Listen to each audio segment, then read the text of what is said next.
হে আলেমগণ সাবধান, দুনিয়ার মধ্যে সবচেয়ে নিকৃষ্ট মানুষ হচ্ছে আলেম ওলামাগণ। এটা আমার কথা না, হুজুর পাক নবীজি হাদিস শরীফে বলেছেন, আলা ইন্না শাররুল উলামা, দুনিয়ার মধ্যে সবচেয়ে নিকৃষ্ট মানুষ হচ্ছে আলেমগণ। যে আলেম দুনিয়া লোভী এবং জ্ঞানের হক আদায় করে না, জ্ঞান অর্জন করে জ্ঞান অনুযায়ী কাজ করে না।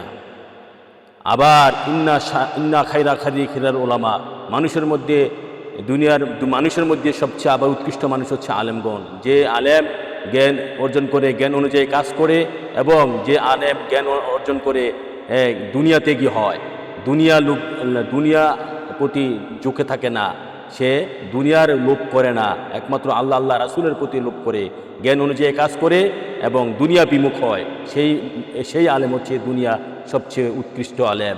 আল্লাহ রাসূল মানুষকে বোঝার তৌফিক দান করুক, আলেম ওলামাদেরকে মানার তৌফিক দান করুক, আমিন।